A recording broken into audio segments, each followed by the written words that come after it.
ओम शांति। बचपन में हमने एक किताब पढ़ी थी और उसमें एक कहानी सुनी थी। कहानी जिस लेखक ने लिखी, उस लेखक ने अपनी मृत्यु तक उस कहानी को लगभग अपने देश भर के या विश्व भर के व्याख्यानों में 6000 बार, 6000 से भी ज्यादा बार सुनाई है।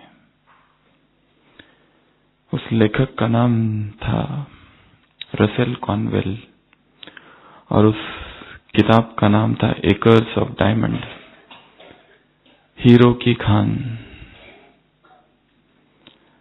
ऐसा उस कहानी में क्या था कि उस लेखक ने ये एक ही कहानी जहां पर भी वो गया, जहां पर भी उसने प्रवचन किए,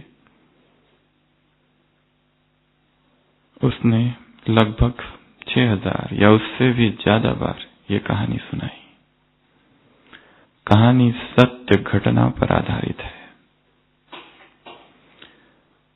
कहानी का सार यही है कि उसमें संक्षेप में एक किसान है जो कि अफ्रीका में रहता है और दूसरे किसानों से उसने सुना है कि अफ्रीका में बहुत प्रचुर मात्रा में हीरो की खानें हैं और उसने ये जाना भी कि उसके कई सारे किसान मित्र जो है उन्होंने इस तरह की हीरो की खान पाई है।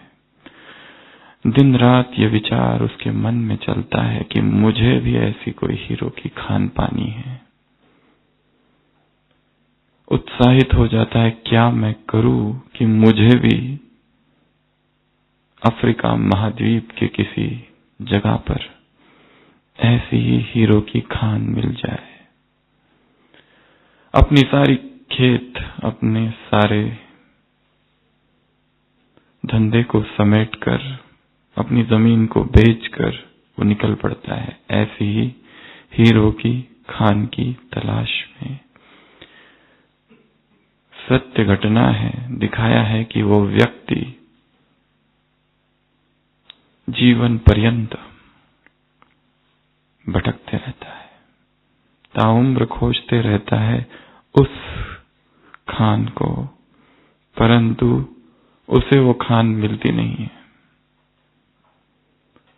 और एक समय ऐसा आ जाता है कि इतना निराश और इतना हतोत्साहित हो जाता है और उसी उदासी में एक दिन नदी में कूद जाता है, जीवघात, और मर जाता है।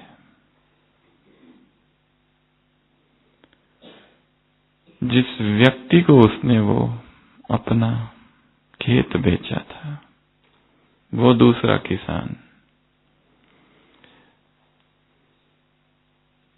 कई हफ्तों के बाद, वो जो व्यक्ति है, ये जो नया किसान, एक दिन पाता है कि उसके खेत के बीच से एक नदी बहती है और जब नदी को पार कर रहा होता है तो पाता है कि एक चमकीला पत्थर है, लाल और नीले रंग का, जिसमें से प्रकाश आ रहा है और जैसे ही सूर्य की किरणें उस पत्थर पर पड़ रही है,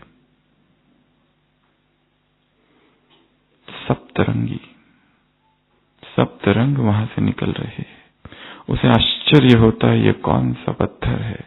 वो पत्थर को उठाता है, सोचता है अपनी अंगूठी में लगाऊंगा, ये पत्थर बहुत अच्छा लग रहा है। कुछ मास के बाद एक दूसरा यात्री उस किसान के घर आता है और उसे दिखाता है, ये पत्थर मुझे मिला। वो दूसरा यात्री कहता है, ये पत्थर तुम्हें कहाँ मिला? वो कहता है, नदी के पास, नदी में पड़ा हुआ था। वो कहता है कि ये पत्थर साधारण पत्थर नहीं है, ये इस देश का बेशकीमती हीरा है ऐसा हीरा तो और कहीं मिल ही नहीं सकता। वो दोनों किसान और यात्री पहुंचते हैं उस नदी के पास और खोजबीन करते हैं तो पाते हैं उस हीरे में उस नदी में हीरे ही हीरे हैं।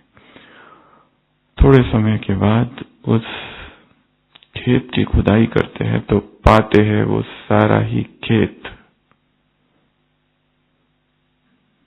एक बेड ऑफ डायमंड्स, एक जैसे हीरे ही हीरे हैं उस खेत के नीचे। बाद में वहां पर अफ्रीका में जो आज किम्बरली डायमंड माइंस जिसको कहते हैं, किम्बरली डायमंड माइंस, उसके नाम से वो प्रसिद्ध हुआ, विख्यात हुआ। सबसे ज्यादा हीरे वहां पर मिलते हैं, द बिग होल भी उसे कहते हैं। इस लेखक ने ये कहानी कई बार सुनाई और अपने व्याख्यान के दरमियान हमेशा कहा, जिन हीरो को हम बाहर खोज रहे हैं वो कहाँ है? हमारे ही खेत के नीचे है। जिन शक्तियों को हम बाहर ढूंढ रहे हैं, जिन खजानों की हम तलाश बाहर कर रहे हैं, जो धन हम बाहर खोज रहे हैं, वो धन कहाँ है? अंतस में, अंतर जगत में वो धन है। वो खजाने, वो सारे ही खजाने बाहर नहीं अंदर है। वो सारा ही धन संपदा बाहर नहीं अंदर है। काल्पनिक कहानी है कि देवताओं ने जब मनुष्य सृष्टि की रचना हो गई थी तो सोचा ऐसी वो बहुत सारी शक्तियां हैं जिससे मनुष्य की सारी इच्छा पूर्ण हो सकती है, उन्हें कहां रखा जाए। देवताओं की मीटिंग हुई, सभा हुई। किसी देवता ने कहा कि इसे आकाश में छुपा दिया जाए ताकि मनुष्य वहां तक पहुंचे ना। परंतु किसी ने कहा कि नहीं, मनुष्य बहुत चतुर हो जाएगा, एक दिन पहुंच जाएगा आसमान में। किसी ने कहा जंगल में छिपा दो ताकि मनुष्य इन शक्तियों के पास पहुंच ना पाए। ऐसी शक्तियां अगर मनुष्य को प्राप्त हो जाए तो उसकी सभी इच्छाएं, सभी कामनाएं पूर्ण हो जाए, स्वर्ग धड़ा पर खड़ा हो जाए। ऐसी वो शक्तियां, कोई देवता कहता है इसे जंगल में छिपा दो, कोई कहता है इसे गुफा में छिपा दो, कोई कहता है इससे कुछ नहीं होगा, मनुष्य गुफा में भी पहुंच जाएगा, क्यों ना हम उसे समुद्र के तल में छिपा दे। परंतु किसी ने कहा कि नहीं, मनुष्य एक न एक दिन समुद्र की गहराई में भी पहुंच जाएगा, क्या किया जाए। तब अंत में एक देवता ने कहा, एक जगह है जहां पर इन शक्तियों को छिपाया जा सकता है, जहां पर मनुष्य कभी नहीं आएगा, कभी सोचेगा भी नहीं। उसकी दौड़ बाहर की है, क्यों ना इन शक्तियों को उसी के मन में छिपा दिया जाए ताकि मनुष्य सब जगह ढूंढेगा, खोजेगा, भटकेगा, परंतु उसे कभी ख्याल भी नहीं होगा कि जिन शक्तियों की मैं तलाश कर रहा हूं वो शक्तियां मेरे ही अंतः चेतना में छिपी हुई है।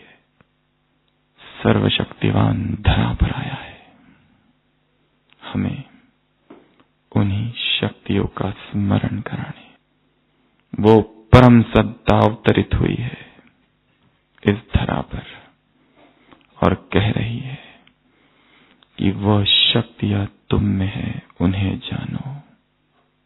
वह खजाना, वह संपदा, वह प्रॉपर्टी, वह ट्रेजर, वह रिचेस तुम्हारे पास है। बाहर नहीं ढूंढो, बाहर नहीं खोजो, मुझे नहीं मांगो, तुम्हारे पास है। 15 तारीख दिसंबर मास 1999 अभी अभी सुपर साइक्लोन हुआ था अक्टूबर मास उड़ीसा में। अभी अभी एक दिन पहले ही वर्ल्ड वीकली न्यूज अमेरिका का जो न्यूज़पेपर है उसमें एक खबर छपी थी 14 दिसंबर 1999 कि सृष्टि का विनाश होगा 2000 में। एक सेकंड में अकॉर्डिंग टू बेथलेहम प्रोफेसीज सारी धरती पानी के नीचे होगी। भय का वातावरण जगत में। बाबा कह रहे उधर है, भयभीत हो रही है आत्माएं, और तुम, वो घबरा रहे हैं और तुम क्या कर रहे हो? गहराई में जा रहे हो। किसकी गहराई में जा रहे हो? मन का मौन अर्थात ज्ञान सागर के तले में जाना और क्या ले आना? अनुभव के रत्न ले आना। ऐसी पार्श्वभूमि, इस बैकड्रॉप में ये मुरली चल रही है। इसी हॉल में बाबा शक्तियों की बात कर रहे हैं। शक्तियां तुम्हारे पास है। आज की मुरली में ऐसी 8 शक्तियों की चर्चा है। 3C और 5S। 3C है इंग्लिश का C, 3C और 5S। कौन से C है और कौन से S है? प्रशांत भाई, कौन से C है और कौन से S है? C पर आएंगे सबसे पहले। 3C कंट्रोल, कॉन्सेंट्रेट और catch. Catching power, controlling power और कंसंट्रेशन पावर। 3C और 5S। कौन से 5S? कौन सा 5S? पहला संकल्प शक्ति। बाबा ने कहा यह संकल्प शक्ति तुम्हारा सबसे बड़ा खजाना है, परंतु वो संकल्प कैसे होना चाहिए? शुद्ध, शुद्ध, निस्वार्थ, स्वच्छ, स्पष्ट, श्रेष्ठ। तो सबसे पहला है संकल्प शक्ति। दूसरा है शुभ भावना और शुभ कामना की शक्ति। Good wishes and pure feelings की पावर। पहला थॉट पावर, दूसरा शुभ भावना और शुभ कामना की शक्ति। तीसरा S, साइलेंस पावर। चौथा S, आज की मुरली से शक्ति योग में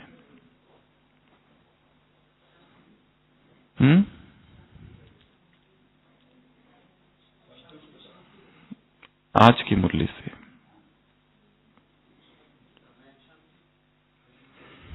स्पिरिचुअल लाइट,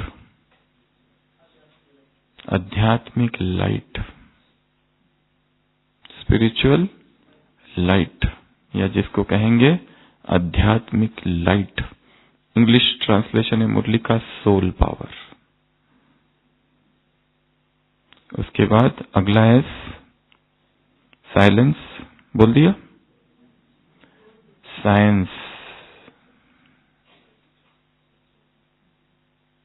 साइंस, संकल्प शक्ति, शुभ भावना शुभ कामना की शक्ति, साइलेंस की शक्ति और साइंस की शक्ति, आध्यात्मिक लाइट की शक्ति।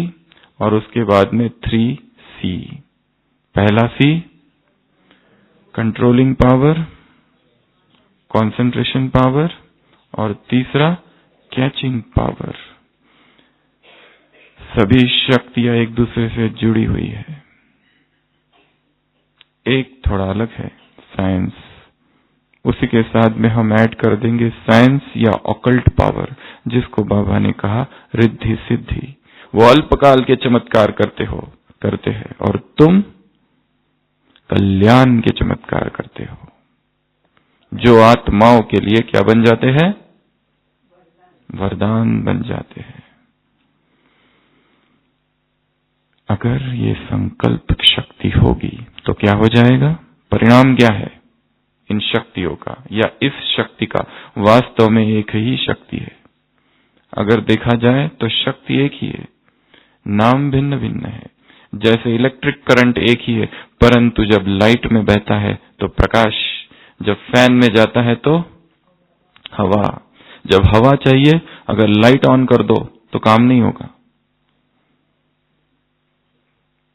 बाबा ने जो अष्ट शक्तियां गिनाई है, वैसे तो अष्ट शक्तियां और नवनिधियां। आज हम कुछ और चर्चा करेंगे इन शक्तियों के विषय में।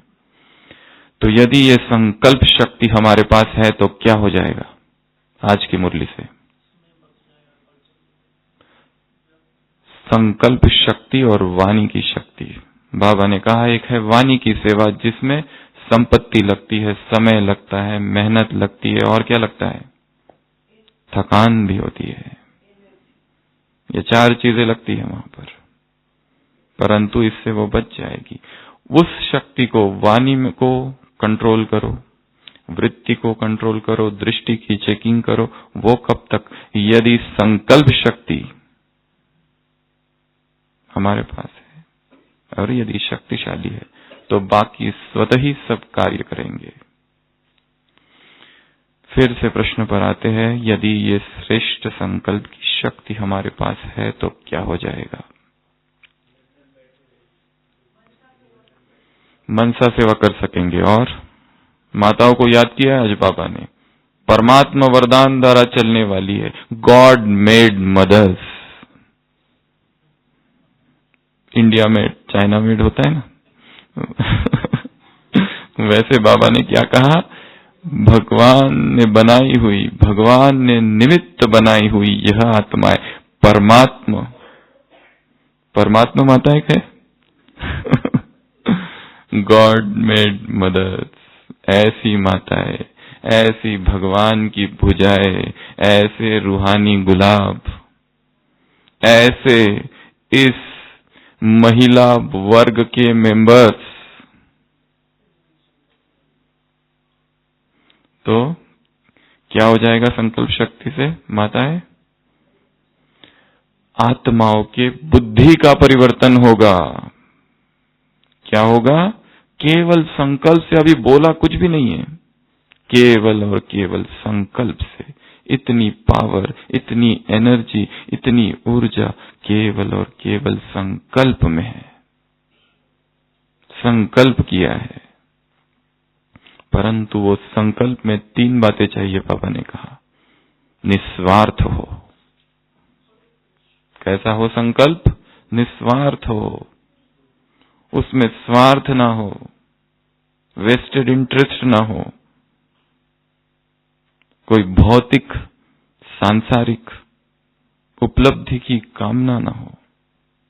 ऐसा वो शुद्ध संकल्प हो, निस्वार्थ, स्पष्ट हो संकल्प। हमें पता हो कैसा है वो संकल्प, क्या है वो संकल्प। दूसरे यदि उस संकल्प को देख ले तो हमें उसे छिपाने की आवश्यकता ना पड़े।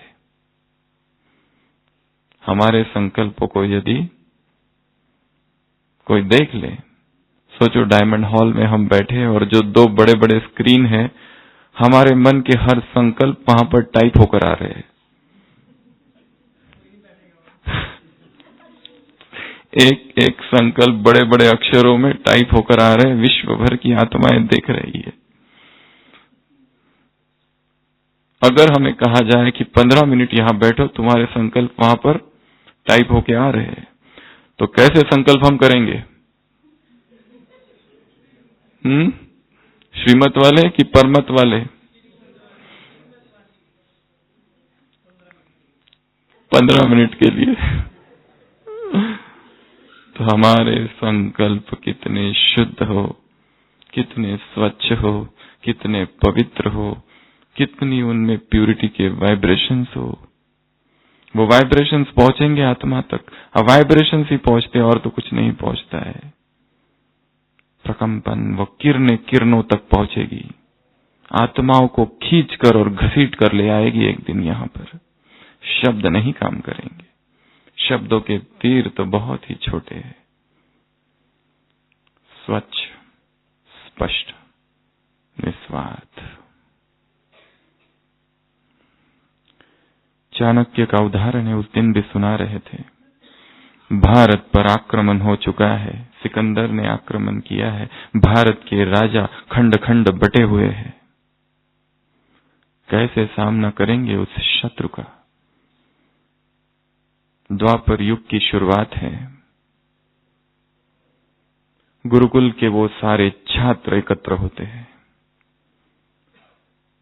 वार्तालाप दिखाया है इंद्रदत्त और चाणक्य का। इंद्रदत्त उसका मित्र है, कैकेयराज पोरस, इंग्लिश में जिसे किंग पोरस कहा जाता है। उस किंग पोरस का महामंत्री इंद्रदत्त, जो कि चाणक्य का मित्र है, कहता है कि तुम जो कर रहे हो विष्णुगुप्त, वो असंभव है। जो राजाएं नहीं कर सकते काम, वो तुम करने जा रहे हो। इतनी बड़ी अलक्षेंद्र की सेनाएं पदाक्रांत करते हुए भारत की सीमाओं की ओर बढ़ रही है। कैसे तुम अकेले बिना अस्त्र और बिना शस्त्र के उस सिकंदर का सामना कर पाओगे? असंभव कार्य है ये। तुम्हारे पास सेना नहीं है, न कुछ है, कैसे तुम ये कार्य करोगे? परंतु वो कहता है, मुझे विश्वास है तुम ये करोगे, क्योंकि तुम्हारा उद्देश्य, तुम्हारा हृदय, तुम्हारा ध्येय शुद्ध है। हिमालय से समुद्र पर्यंत भारत की पग पग भूमि मेरी भूमि है। अखंड भारत के निर्माण का जिसने स्वप्न देखा था, ऐसी वो आत्मा थी। तो एक शुद्ध संकल्प में स्थित हो जाओ। एक शुद्ध संकल्प, निस्वार्थ संकल्प, स्वच्छ संकल्प, स्पष्ट संकल्प। मैं इस संसार में इस कल्प की श्रेष्ठ ते श्रेष्ठ, ऊंच ते ऊंच आत्मा हूं। परम धाम में भी ऊंच, बाप के समीप, सतयुग त्रेता में भी अति पूज्य, सर्वगुण संपन्न, अप्राप्त कोई वस्तु नहीं मेरे खजाने में। द्वापर में भी अति श्रेष्ठ, और अब संगम युग पर पालना भी मिल रही है, भगवान पढ़ा रहा है और श्रीमत प्राप्त हुई है स्वयं बाप से। इन 4 स्वरूपों के संकल्प में स्वयं को स्थित करें। सभी अलर्ट होके बैठेंगे।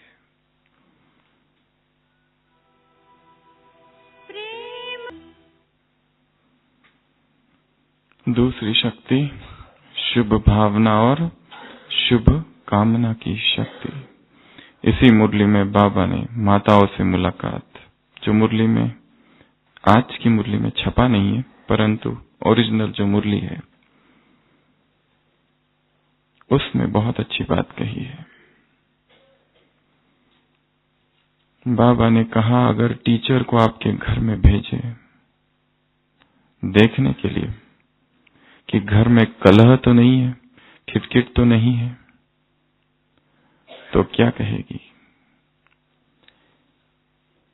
माताएं कहती है बाबा से, बाबा घर में ऐसा होता है, वैसा होता है, हमें मारते हैं। तो बाबा ने यहाँ पर यज्ञ के हिस्ट्री का उदाहरण दिया है कि यज्ञ के हिस्ट्री में ऐसी कितनी ही असंख्य अनगिनत माताएं थी कि जिन्हें मारा गया, और परंतु उन्होंने अपनी शुभ भावना से, बाबा के प्यार से उन विरोधी आत्माओं को सहयोगी बनाया। बाबा ने कहा, भले उनकी आदतें खराब है, क्रोध करते, परंतु तुम क्रोध न करो। वो कहे कि कम से कम ज्ञान की ग्लानि तो ना करे, प्यार से चले, सहयोगी थोड़ा बन जाए। भले ज्ञान में न चले, परंतु ज्ञान की ग्लानि तो ना करे। उनके प्रति सहयोग की भावना, स्नेह की भावना, शुभ भावना और शुभ कामना रखनी है। क्रोध नहीं करना है, जवाब नहीं देना है।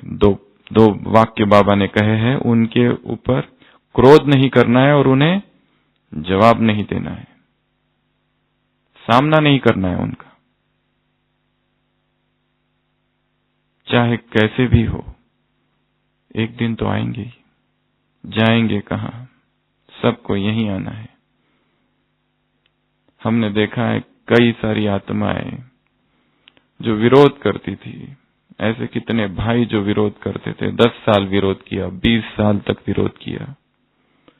तो ये मन में हमेशा प्रश्न रहता है कि 20 साल विरोध किया, 20 साल बहुत सताया, तंग किया माताओं को, बाद में वही व्यक्ति ज्ञान में आ गया। तो जब वो 20 साल तक विरोध कर रहा था, तब भी वो देवी देवता कुल की ही आत्मा थी, या नहीं थी? थी ना? इसका मतलब वो दैवी गुण, वो दैवी संस्कार उस आत्मा में थे, परंतु शायद पाठ अब नहीं खुला, परंतु खुलेगा। तो हम सभी आत्माओं को देखते हुए यही समझे कि ये सभी देवकुल की आत्माएं, सभी शिव बाबा की संतान है। हमारा हमेशा यह श्रेष्ठ संकल्प हो, क्योंकि हम नहीं जानते कौन सी आत्मा कहां से आई है। हरेक के प्रति शुभ भावना, हरेक के प्रति शुभ कामना। शुभ भावना और शुभ कामना में ही इतनी शक्ति है। केवल ये भावना अगर रखी जाए, बहुजन हिताय बहुजन सुखाय, संसार के हर व्यक्ति का कल्याण हो, हर व्यक्ति का, हर एक वर्ष का अधिकारी बन जाए। हमें जो मिला है, हमें जो प्राप्त हुआ है, वो हर एक को मिल जाए। जैसी हमारी आत्मा, हमारी चेतना जागृत हो गई है, हर आत्मा की हो जाए। संसार दुखों में डूबा हुआ है, एक पल के लिए भी चैन नहीं है संसार में। तो दूसरी शक्ति कौन सी है? शुभ भावना और शुभ कामना की शक्ति। तीसरा बाबा ने कहा स्पिरिचुअल लाइट, स्पिरिचुअल माइट, आध्यात्मिक शक्ति, सोल पावर। आत्मा इतनी शक्तिशाली है कि जो कार्य विज्ञान असंभव समझता है, वो इस सोल पावर से हो सकता है, साइलेंस पावर से हो सकता है।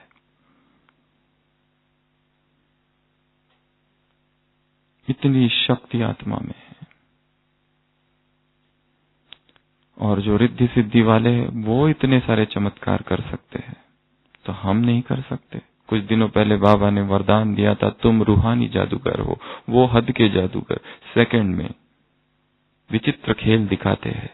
तुम भी बड़े से बड़े जादूगर हो, रूहानी जादूगर। केवल 2 संकल्प, 1 सेकंड में दृढ़ता के साथ संकल्प करो, मैं आत्मा हूं, तो स्व का कल्याण हो जाएगा। ये संकल्प करो, मैं आधार मूर्त और उद्धार मूर्त हो, तो विश्व में परिवर्तन आएगा। ये है क्या? एक संकल्प मात्र तो है, केवल एक छोटा सा संकल्प, मैं देह नहीं, यह आत्मा हूं। देह की स्मृतियों से ऊपर उठाता है हमें।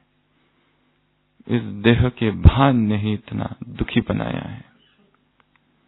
इस देह की इच्छाएं, कामनाएं, वासनाएं, आकर्षण, आसक्ति, विकार, इसी ने नीचे गिराया है। तो छोटा सा संकल्प, तो सोल पावर, इस सोल पावर को बढ़ाना है। संगम युग में हमारे जीवन का एक लक्ष्य हो कि हमें स्वयं में स्पिरिचुअल पावर्स भरनी है। हम आज जितने शक्तिशाली है, कल उससे अधिक शक्तिशाली हो। हर दिन शक्तिशाली, हमारी शक्तियां बढ़ती है। बाबा ने इस मुरली में 3 बातें कही है करने के लिए। सबसे पहली बात, संकल्प शक्ति को जमा करो या बढ़ाओ। क्या करो? संकल्प शक्ति को जमा करो। जितना जमा होनी चाहिए उतनी जमा नहीं है। इस शक्ति को बढ़ाओ, इसको जमा करो, पहली बात। दूसरा, संकल्प शक्ति के ऊपर अटेंशन। अभी साधारण अटेंशन है, जितना अटेंशन होना चाहिए उतना नहीं है। संकल्प शक्ति गंवाने का मुख्य कारण है व्यर्थ संकल्प। जैसे उदाहरण दिया, वो इकोनॉमी से चलने वाला कोई व्यक्ति यदि है तो संपन्न हो जाता है, परंतु जो गवाता है वो धोखे में रहता है, धोखा खाता है। इसके लिए सबसे पहली बात क्या करनी है? संकल्प शक्ति को जमा करना, संकल्प शक्ति को बढ़ाना। दूसरी बात, संकल्प शक्ति के ऊपर अटेंशन। और तीसरी बात कौन सी है, कौन बताएगा? उनका प्रयोग करना। संकल्प शक्ति का क्या करना? प्रयोग करना। Experimenting with the power of thought. ये संकल्प किया, उसका क्या परिणाम है? एक्सपेरिमेंट करना संकल्प शक्ति के ऊपर। ये 3 होमवर्क सभी याद रखेंगे इस मुरली से। सबसे पहला, संकल्प शक्ति को जमा करना है। थोड़ी थोड़ी संकल्प शक्ति जमा होती जाए, रोज प्रयोग करना है, थोड़ा थोड़ा प्रयोग करना है संकल्प शक्ति का। योग के प्रयोग अलग, संकल्प शक्ति के प्रयोग अलग। हम यहां से जा रहे, हमें ट्रेन पकड़नी है, लेट हो गया है, हम संकल्प करें कि जब तक मैं ट्रेन में कदम ना रखूं, ट्रेन चालू नहीं होगी। एक बार उदाहरण बताया था ना कि एक सन्यासी बचपन से ही हिमालय में चला गया, सारी उम्र वहीं रहा। फिर जब युवा हुआ, 30-40 साल का, उतरा, नीचे आया हिमालय से, बनारस रेलवे स्टेशन पर, न्यूज़पेपर में छपी हुई खबर है। ट्रेन में जाकर बैठ गया, टीसी आया, कहा टिकट? उसने कहा टिकट नहीं है। उसको कहा उतरो नीचे, उसको नीचे उतार दिया। सन्यासी युवा, ब्रह्मचर्य के तेज और ओज से परिपूर्ण, बैठ गया एक जगह, वहां पर स्टेशन में। ट्रेन चालू ही नहीं हुई। बाद में ट्रेन का टाइम हुआ, ट्रेन चालू ही नहीं हुई। सारे डब्बे 1 से लेकर 12 तक खोजे गए, कहां गड़बड़ है, इंजीनियर को बुलाया गया, कहीं पर कुछ पता नहीं चल रहा है, क्या हुआ है। उस टीसी को संकल्प आया, वो साधु कहाँ है, उसको ढूंढो, उस युवा सन्यासी को खोज कर लाओ। युवा सन्यासी को ढूंढते हैं, सन्यासी ट्रेन में बैठता है, ट्रेन चालू।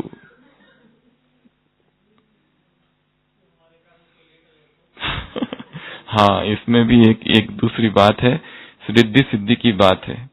ये जो शक्तियां, इनका प्रदर्शन यदि किया जाए, ये जो शक्तियां है, ये गुप्त शक्तियां है। यदि हम इसका प्रयोग करें, प्रदर्शन करें और दूसरों को प्रभावित करने का कोशिश करें, तो ये हमारे अध्यात्म के मार्ग में बाधा बन जाएगी। उसको रिद्धि सिद्धि कहते। बाबा ने कहा ना, हद के चमत्कार। ये शक्तियां इतनी सूक्ष्म है, इतनी सूक्ष्म है कि हम इन्हें केवल और केवल सूक्ष्म और गुप्त रीति से प्रयोग करें, दिखावा ना करें, आडंबर ना हो इसका। अगर दिखावा करे और प्रसिद्धि की कामना रखे कि लोग मुझे जाने, या स्वार्थवश करे, तो फिर तो बहुत बड़ा धोखा है। जैसे दिखाया है, एक बार एक व्यक्ति होता है जिसके पास ऐसी सिद्धि प्राप्त करता है, वो बहुत समय की साधना के बाद, कि हवा को रोक सकता है। दिखाया गया, एक बार वो एक नाव में यात्रा कर रहा है, छोटी सी नाव है जिसमें 2-3 यात्री है। हवा इतनी तेज बहने लगती है, तेज बहने लगती है, तूफान सा माहौल हो जाता है। वो हवा को आदेश देता है कि रुक जाओ, हवा रुक जाती है, शांत हो जाती है।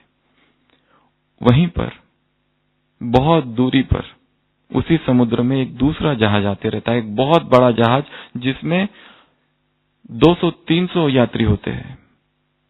और जैसे ही हवा रुक जाती है, वो जो जहाज है, उसके जो पाल है वो भी थम जाते हैं और हवा बहना ही बंद हो जाती है। तो वो जो दूसरा जहाज है वो डूब जाता है, उसमें जितने लोग होते हैं वो सारे डूब जाते हैं। ये पाप की वजह से उसकी सारी सिद्धि समाप्त हो जाती है। इस व्यक्ति की ऐसी कहानी दिखाते हैं कभी भक्ति में। तो ये शक्तियां बहुत सूक्ष्म है। तो सबसे पहला संकल्प, दूसरा शुभ भावना, तीसरा आध्यात्मिक लाइट, चौथा साइलेंस पावर। ये योग का बल है। ये थोड़ा थोड़ा योग का बल रोज जमा करते जाना है। हमारा दिन भर का थोड़ा थोड़ा थोड़ा थोड़ा थोड़ा योग क्यूमुलेटिव योग बल बन जाएगा, और वो हमें परिस्थिति, विषम परिस्थितियां या जीवन में लास्ट समय, अंतिम समय, बाबा ने शब्द प्रयोग किया, अंतिम समय, अंतिम सेवा, अंतिम स्टेज, क्विक सेवा करेगा ये योग बल ही। और यही हमारा सुरक्षा कवच बन जाएगा एक दिन। मनसा सेवा का तो आधार ही ये है। साइंस का बल, बाबा ने कहा साइंस के साधन एक दिन सभी समाप्त होने हैं। साइंस का भी एक बल है, परंतु यहां बाबा ने एक कंट्रोलिंग पावर के साथ में उदाहरण दिया है। ये जो 3 सी है, पहला सी कैचिंग, कंट्रोलिंग और कंसंट्रेशन। तो कैचिंग पावर जो है, कंट्रोलिंग पावर जो है, जैसे साइंस स्विच ऑन ऑफ वैसे जितना समय चाहो, जहां चाहो और जब चाहो मन को लगा सको, ऐसी कंट्रोलिंग पावर हो। अब हम आते हैं इन 3 शक्तियों के ऊपर। सबसे पहली है कंसंट्रेशन पावर, मन को एकाग्र करने की शक्ति। क्यों जरूरी है एकाग्रता इस ब्राह्मण जीवन में? 3 चीजों में बहुत ज्यादा आवश्यकता है। सबसे पहला अमृत वेला या कहो योग में, दूसरा मुरली सुनना या पढ़ना या कहो ज्ञान में, और तीसरा कर्म में। जो सेवाएं है हमारी, वहां पर एकाग्रता की शक्ति की बहुत आवश्यकता है। योग हमारा शक्तिशाली तभी होगा जब हम एक संकल्प में स्थित होने का अभ्यास करेंगे, जब चाहो, जितना समय चाहो, जहां चाहो। उसमें कंट्रोलिंग पावर आ जाती है। ऐसी 5 बातें हम आपको बताएंगे जिससे हमारी एकाग्रता की शक्ति बढ़ जाए। इस ब्राह्मण जीवन में एकाग्रता के ऊपर विश्व भर में हजारों किताबें और हजारों प्रकार की चर्चा होती है। अध्यात्म भी इस कंट्रोलिंग कंसंट्रेशन पावर बढ़ाने के लिए हजारों टेक्निक्स है, परंतु इस ब्राह्मण जीवन में हम ब्राह्मणों के लिए जो उपयोगी होगी, ऐसी 4-5 बातें। सबसे पहला, कैसे हम अपनी एकाग्रता को बढ़ाएं। मुरलियों में बहुत बार आता है, चित्रों के सामने जाकर बैठ जाओ।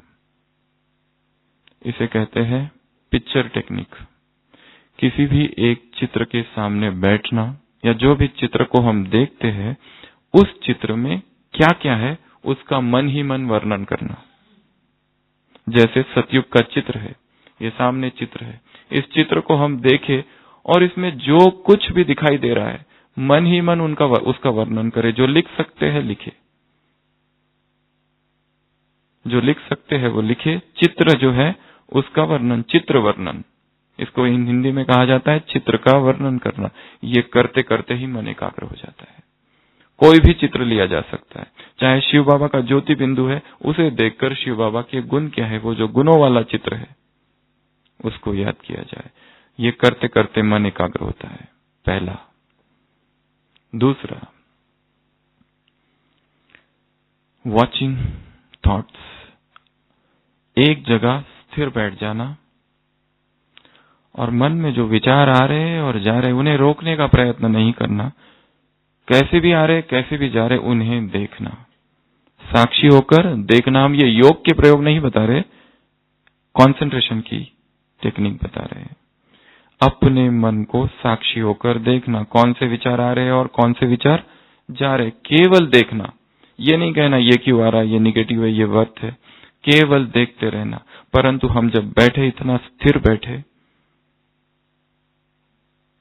ये जो शरीर है एकदम स्थिर हो जाए, चाहे चेयर पर बैठे या कहीं और बैठे, एकदम स्थिर, और हो सके तो आंखें बंद करके बैठ जाए और अपने ही मन के विचारों को देखना। इससे हमारी एकाग्रता धीरे धीरे बढ़ेगी। तीसरा, सुनना, आवाजों को सुनना। तीसरा, सुनना। किसको सुनना?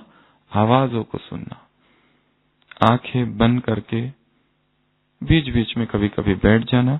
और सबसे सुंदर तो ये होगा यदि हम प्रकृति के सानिध्य में बैठे, पहाड़, झील, नदी, झरना, समुद्र, प्रकृति जहां है, छत, और जो भी आवाजें सुनाई दे रही है, अगर ये सब नहीं है तो हमारा जो सॉफ्ट म्यूजिक है, मेडिटेशन म्यूजिक, उसमें भी अगर हम उसको सुने, एक भी आवाज छूटने ना पाए, चाहे पंछी की आवाज, झरने का आवाज, उस एक एक आवाज को सुनने का प्रयत्न करना।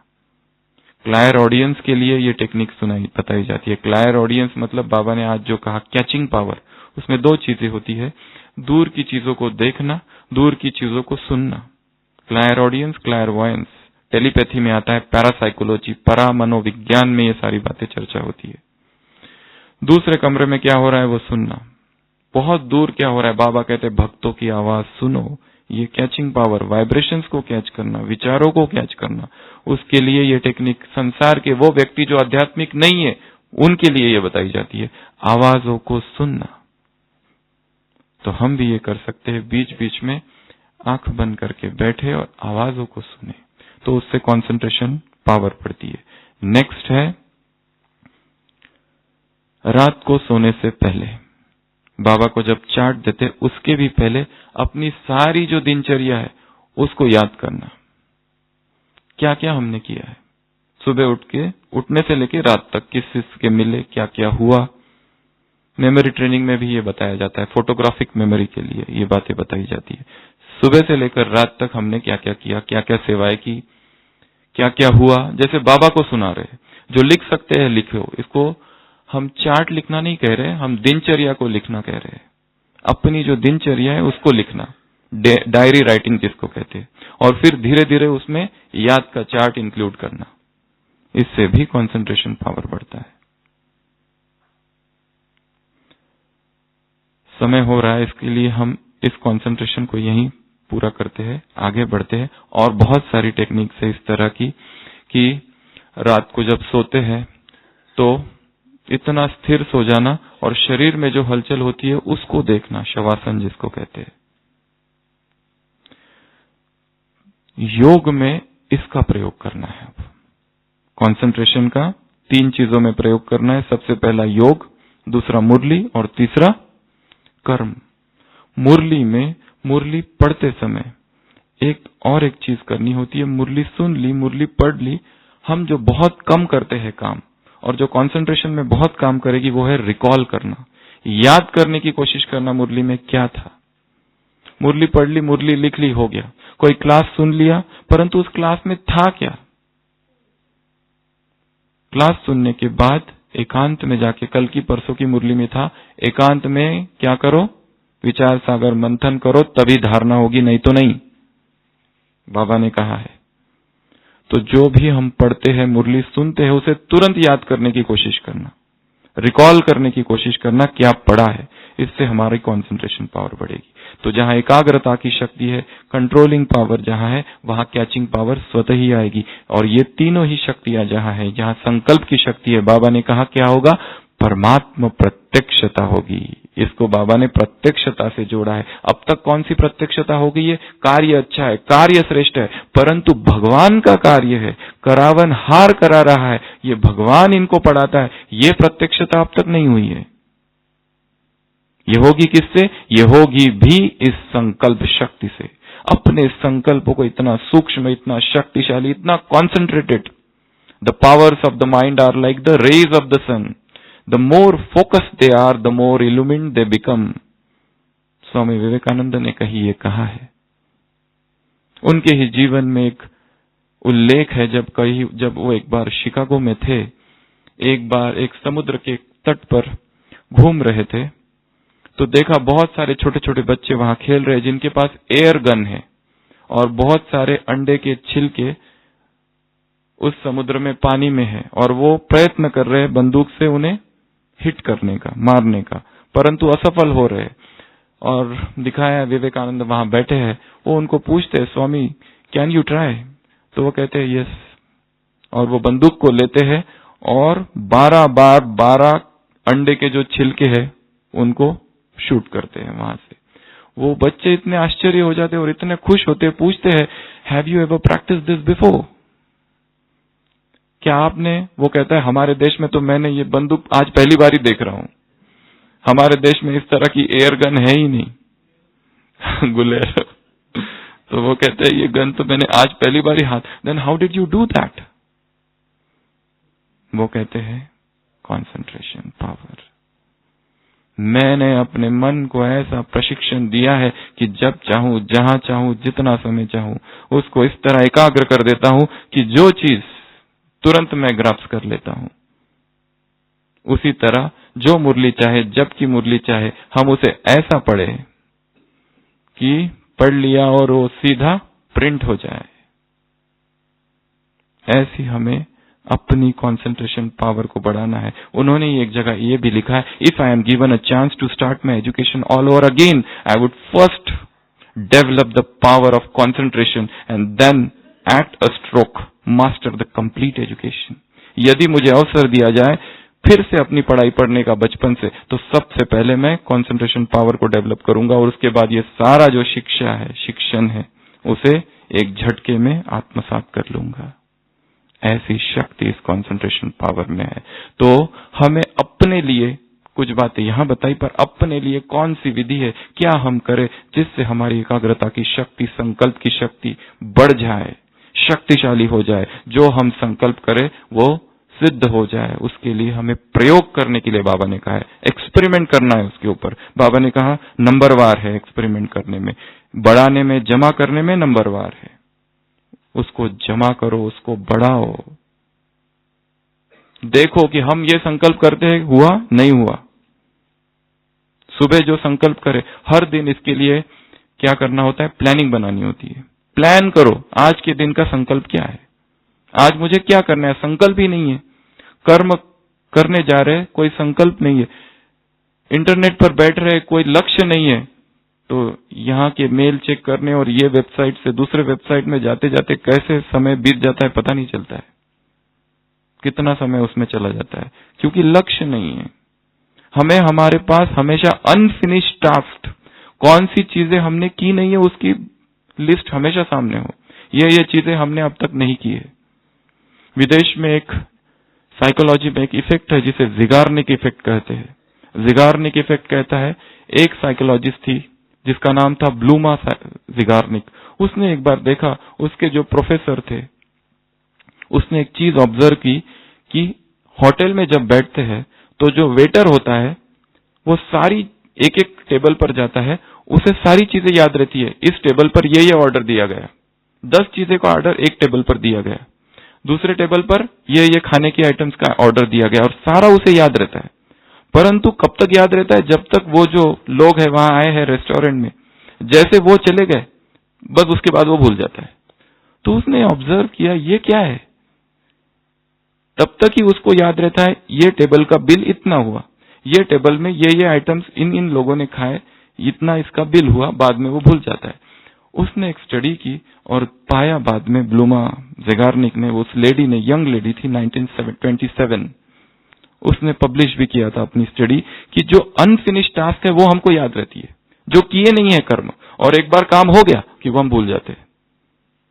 इसके लिए बुद्धि में हो कि कौन कौन सी चीजें हमें करनी है आज के दिन। जैसे कल भगवान आ रहा है, हमें क्या करना है, हमारी स्थिति कैसी हो, हम क्या करें, कैसे हमें श्रेष्ठ अनुभव हो। इसी कल हम जब बाबा के सामने बैठेंगे तो हमें कैसे श्रेष्ठ अनुभव हो, महान अनुभव हो, बाबा के प्यार का अनुभव। उसके लिए सारे दिन भर की प्लानिंग करनी पड़ेगी, मौन रखना पड़ेगा, ज्ञान का चिंतन करना पड़ेगा, बाबा के प्यार में खोना पड़ेगा, योग के चार्ट को बढ़ाना पड़ेगा, मौन रखना पड़ेगा, अव्यक्त वाणियों का अध्ययन करना पड़ेगा।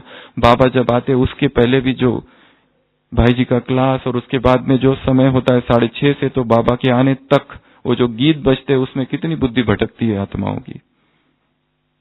उस पीरियड को कैसे शक्तिशाली बनाए, तब कहीं जाके हमें शक्तिशाली अनुभव होगा। उसकी प्लानिंग चाहिए, जब तक वो प्लानिंग नहीं, कुछ नहीं होगा।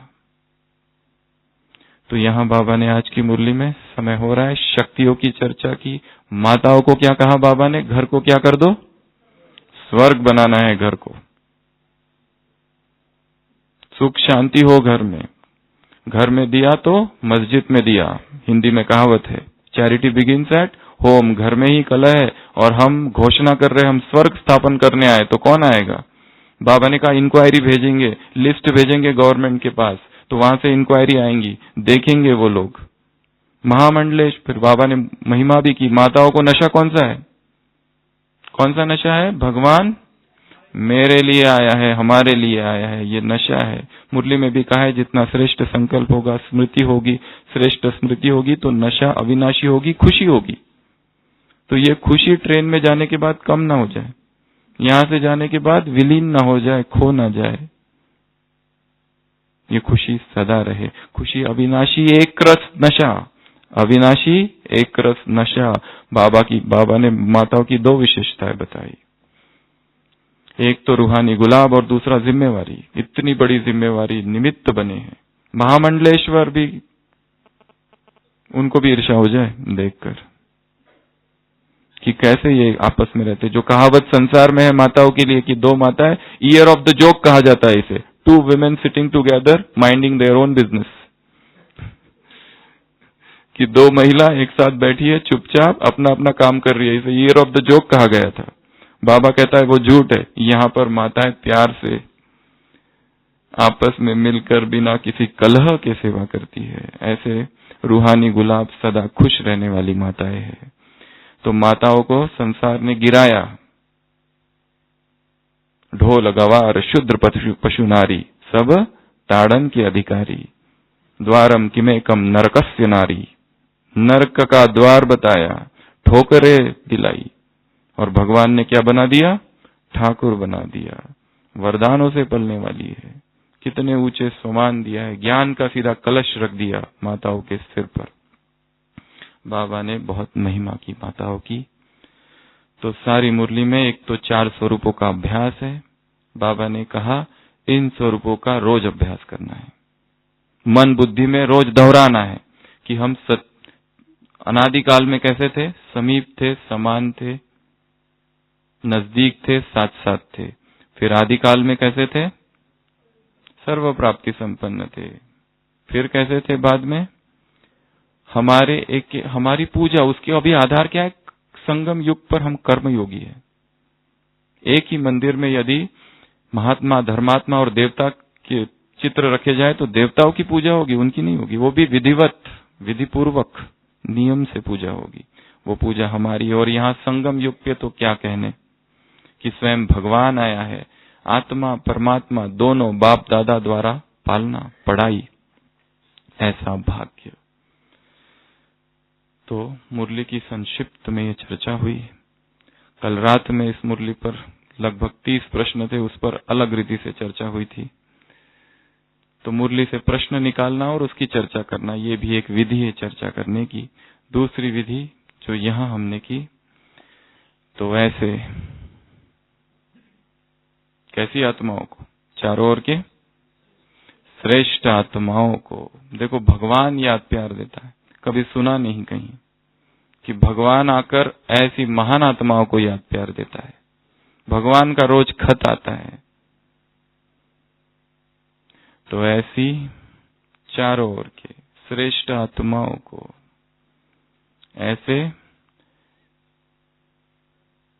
आदि मध्य अंत श्रेष्ठ पाद बजाने वाली आत्माओं को, ऐसे श्रेष्ठ संकल्पों के खजानों से, एक श्रेष्ठ संकल्प से बाकी सारी शक्तियों को, श्रेष्ठ संकल्प की शक्ति से बाकी सारी शक्तियों को बढ़ाने वाली आत्माओं को, मन बुद्धि को कंट्रोल, नियंत्रण में रखने वाली आत्माओं को। भगवान कह रहा है ऐसा बनो नहीं, तुम हो। कितनी अच्छी विधि है उसकी। करने वाली आत्माओं को अर्थात तुम हो। भाई जी भी कल क्लास में कह रहे थे ना, परसों, तुम हो। ऐसी आत्माओं को सदा